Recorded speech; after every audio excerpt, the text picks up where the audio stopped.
and I know we were going to talk some modern stuff, and we'll get to that too. How does the Dungey thing come about? Back in the early, I don't remember what year it was, Jeremy Martin and Alex Martin's dad, John, was starting a team out of the Millville track. Okay. And they had Spencer Daly, they had Alex, and they had Jeremy. And the Martin brothers had hit me up and asked if I would start working with them. And so we did. And I'm going to shorten up the conversation. We did that program for a couple of years together. And I always stayed in good terms and communications with Spencer Daly. Well, Spencer Daly went on to become Ryan Dungey's best man in his wedding. Okay. And so Spencer was training with me here in Orlando, and Dungey had just signed his Suzuki deal. And of course, everyone knows the story. Nobody knew who Dungey was, but I didn't really know of him. I didn't and am not enamored by anybody's last name. But Spencer called me and said, "Hey, Rob, my buddy Ryan is flying into Orlando. He's going to start training at James Stewart's place. You want to go to dinner?" Sure. Spencer and I are buds. And so I had two little boys, and anybody that rides moto, they just think it's cool to hang around with them. They can't differentiate between RC and, my local fast guy. So they bring their little cast iron guys to the dinner. So it's myself, my ex-wife, my two boys, Spencer, and Dunge. And we're just sitting at the table just having dinner. I'm just trying to make small talk and didn't know Dungey from anybody, to be honest with you. And so just making small chat with Dunge, and he's a relatively quiet guy, but not arrogant, not cocky, but just relatively quiet. And I was making small talk with him, and I just said, "Hey," he said, "Ryan," I said, "congrats on your Suzuki deal." I said, "What is your goal? What do you want to do in the sport?" And he goes, "I just want to beat every record that RC ever established." And he didn't laugh, and he wasn't being condescending. He was just kind of matter of fact, very Dungey-ish, Bold move. Now you got to remember, yeah, I would have been kind of exactly right. blown back. Well, my thing was, I didn't know him from Adam. It's just like the local guy telling me he wants to be faster than Villopoto. Okay, that's cool. Everybody wants to be the next RC and probably thinks they are until the rubber hits the road. So that dinner went on.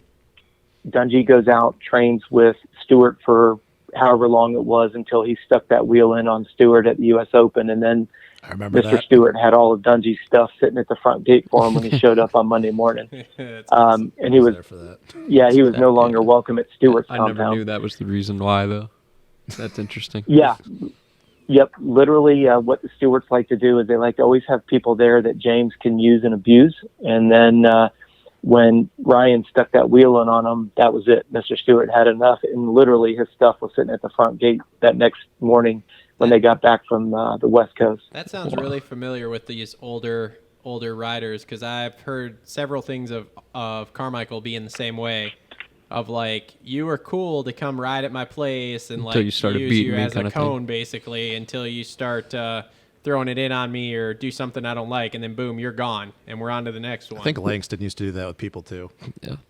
Maybe. I don't know. Yeah, Yeah. absolutely. No, that's interesting. Yep. No, absolutely. Interesting. So anyway, Well, and continue.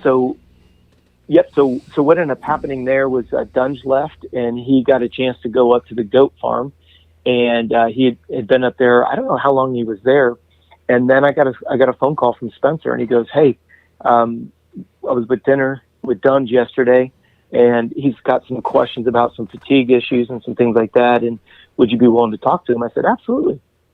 So we did several interviews together, had him send some heart rate. He let me log into his heart rate data and just kind of gave him my feedback on it.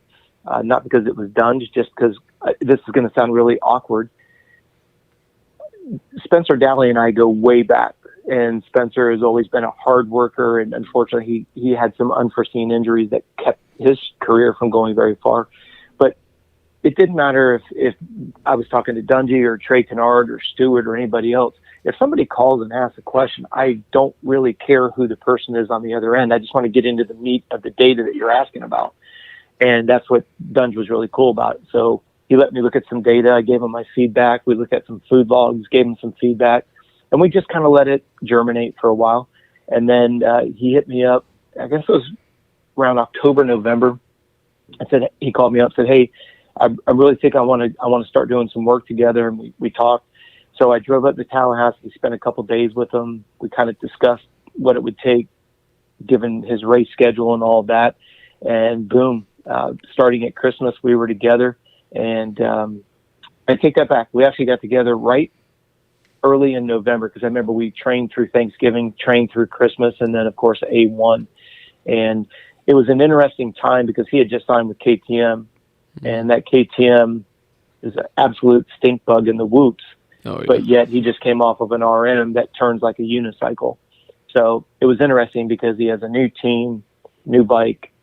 You know, Roger had just moved to KTM, so there was a lot of negative publicity. We all heard it. Oh my goodness, Roger just put a nail in his coffin. It'll be the end of his career. Dungey just jumped off the end of a cliff. You know, we heard all the negative chatter.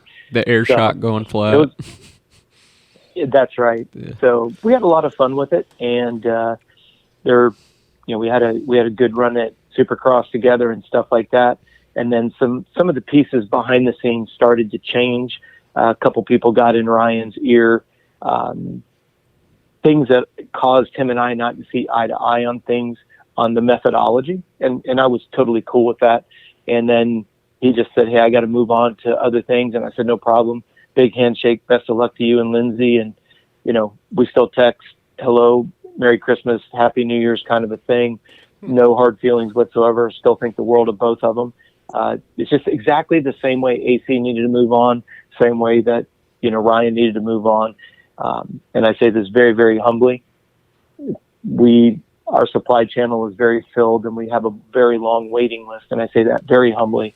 So what we have done as a company is we have opted not to work with the pros anymore.